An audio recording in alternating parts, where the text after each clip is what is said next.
Ah ouais, c'était voilà, on a eu à la fin 10 000 peurs parce on aurait pu perdre ce match dans les ultimes secondes. Bon, cette fois-ci la pièce est tombée du bon côté, donc voilà, on a réussi à remporter 4 points. C'est vrai que ça récompense l'investissement d'équipe. Il y a eu un match acharné, on y a vraiment mis tout notre cœur. C'était vraiment la victoire de copains. Mais bon, on s'aperçoit qu'on était encore un petit peu juste, hein. On était voilà, encore en zone rouge. Et bon, il a fallu un brin de chance de réussite pour pouvoir l'emporter. Mais bon, le plus important, c'est que cette victoire nous permet de rester collés aux autres équipes, qu'on n'ait pas décroché, qu'on a encore notre destin en main.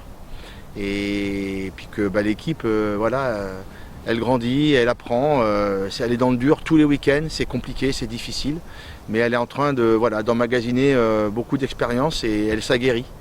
Donc on va aller disputer le dernier match de la première phase à Chambéry, en espérant voilà, essayer de faire le meilleur rugby possible et puis après on basculera sur la deuxième phase qui sera déjà le compte à rebours pour nous. Au niveau de l'investissement, ça a été 150%, tout le monde a joué pour le copain, tout le monde s'est sacrifié. On n'a jamais craqué. On a su se retrouver pareil autour des choses qui fonctionnent bien, hein, toute la conquête, on a été assez propre là-dessus. Quand on a eu quelques ballons, essayé de lancer quelques mouvements, mais les conditions de jeu étaient compliquées. Mais bon, voilà, on espère que ça va nous servir, tous ces matchs, ces victoires dans la douleur, vont nous servir pour la suite. Et encore une fois, on est une équipe jeune, et je pense que beaucoup des garçons qui sont alignés ne pensaient pas forcément qu'il y ait cette exigence-là en national. Là maintenant, voilà, je pense que tout le monde a bien pris conscience de du niveau qu'il faut atteindre pour se maintenir. Donc voilà, on avance doucement, mais voilà, on espère que voilà, on s'améliorera au fur et à mesure sur la deuxième partie de saison. Oui, parce que c'est vrai que Mathieu Billou et Quentin Lalam ont enchaîné 15 matchs et ils ont été très sollicités. Pareil pour Théo Durquet, pour Léonard Bouscas. Donc on sent bien que là, en cette fin de première phase, il y a les organismes et psychologiquement c'est compliqué. Donc l'apport de Julien, l'apport de Johan Villanov, c'est important. L'apport de Charlton Kerr également, ce jeune anglais là qui vient du 7, va amener aussi un petit peu de fraîcheur. Donc voilà, on a besoin d'avoir des ressources supplémentaires pour permettre à tout le monde d'avoir du temps de jeu et puis de bien récupérer et d'être à 100%. Oui, parce qu'on avait pris des joueurs qui étaient polyvalents, qui étaient capables de jouer centre, extérieur, mais également ailier, étaient capables de jouer comme Loïc Mioche, 12, mais également numéro 10. Donc voilà, c'était pas forcément évident. Et là, on amène des profils différents. Donc des garçons un peu plus physiques, plus pénétrants, voilà, mais qui peuvent, comme Charlton, il est capable de jouer tous les postes à part l'arrière et le 10. Il est capable de jouer tous les postes au centre et aux ailes. Donc ça va nous faire du bien, ça voilà, va amener un petit peu de polyvalence, un peu de concurrence aussi. Et puis on continuera nos rotations comme on a su le faire depuis le début de saison. Ouais, c'est pas un cadeau, mais ça fait longtemps qu'il n'a pas joué. Il n'a pas joué depuis la finale du Super 7 au mois de novembre. Donc voilà, il a débarqué samedi soir.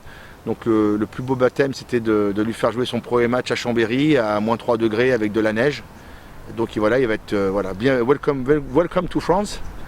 Et puis voilà, il faut qu'il se familiarise aussi avec tous ses copains, avec le projet de jeu. Donc plus tôt il joue, mieux c'est. Ah ouais, c'est une équipe vraiment qui joue le même rugby que l'année dernière. Là, ils ont vraiment des individualités qui font beaucoup de mal, notamment leur paire de centre. Là, ils ont perdu Gerber, leur numéro 10, mais leur paire de centre, Nesserou, est très impactant. Pareil, à l'aile, ils ont un Fidjien qui met beaucoup de vitesse, beaucoup de volume. C'est une équipe qui joue large, qui est capable de contre-attaquer de son embut, donc ils sont extrêmement joueurs, et puis s'appuient sur des avants dynamiques. Donc voilà, ils sont à leur place, hein, ils se créent beaucoup d'occasions, ils marquent de nombreux essais. Ils ont une défense pareil très agressive qui ne se consomme pas. Donc voilà, ils sont sur des repères qui ont bien marché. Là, ils sont un petit peu plus dans le dur. Ils ont perdu à domicile contre Massy et puis ils ont fait tourner l'effectif pour mieux nous accueillir ce week-end. Et j'espère que nous, on essaiera d'aller faire un résultat là-bas. Ce serait bien pour notre groupe et pour le classement aussi. Très honnêtement, depuis le début de saison, on y va toujours pour aller arracher la victoire. Parce qu'on a les capacités si on se libère, qu'on joue notre rugby, on est capable de gagner, enfin de mettre les équipes en difficulté. Et pour ça, il faut se libérer. Donc on essaie de se mettre dans les conditions justement de se dire, allez, on met d'abord notre jeu en place, on essaie de prendre le match et de contrôler le match du mieux possible.